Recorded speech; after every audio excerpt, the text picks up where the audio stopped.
Hello everybody. Today we are looking at a interesting problem from the chapter Work and Energy from HCV. So it is question number 47. So in this question we are given a system of spring block where spring is attached to a wall and a block is sliding on a smooth wall, a smooth ground. So we are given a smooth horizontal surface, which means there is no friction in it. You may know that. So the block is moving with velocity v towards spring. So if we think what will happen here is, if we look carefully, what will happen here is uh, this mass will be moving towards the spring. So let me show you. It will first come in contact with the spring. So like this, thus it is just in contact with the spring. Then what will happen? Obviously this has velocity, so it will move towards right and it will try to compress the spring. So after some and as it will be compressing it, its velocity will be reduced. So after some time, maybe here spring is compressed a little bit and this velocity is obviously less than v.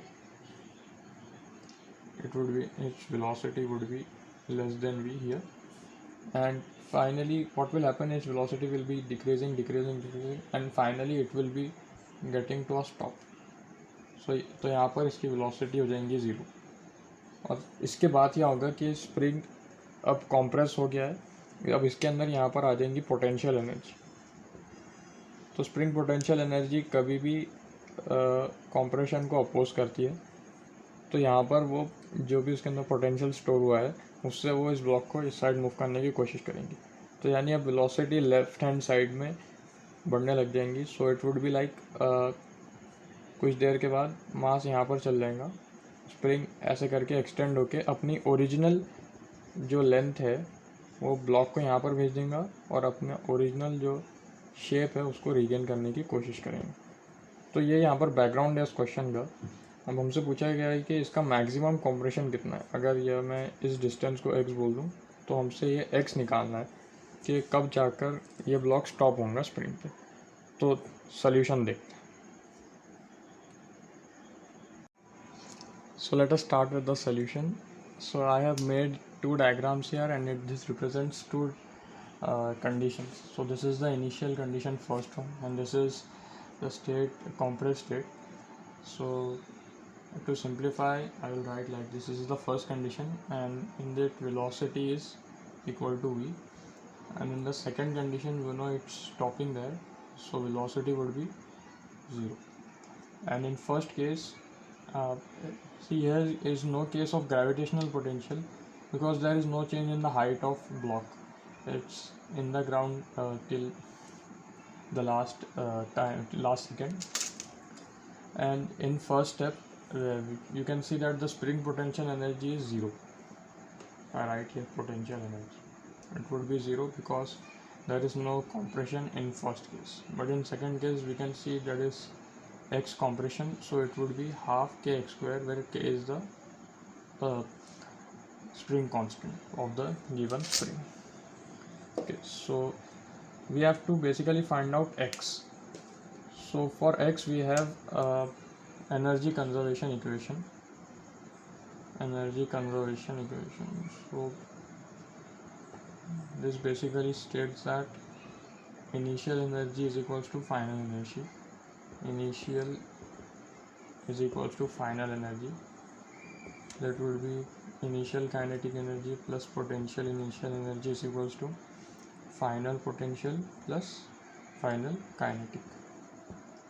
So we can easily see that here this is the initial and this is the final. So initial kinetic energy would be half mv square and initial potential would be 0 because the spring is not compressed. Final kinetic would be 0 this time because it is coming at rest, and final potential would be half kx square because you can see that it is compressed. So we can write it like this: mv square by 2 is equals to kx square by 2. Now we can write that x square is equals to mv square by k.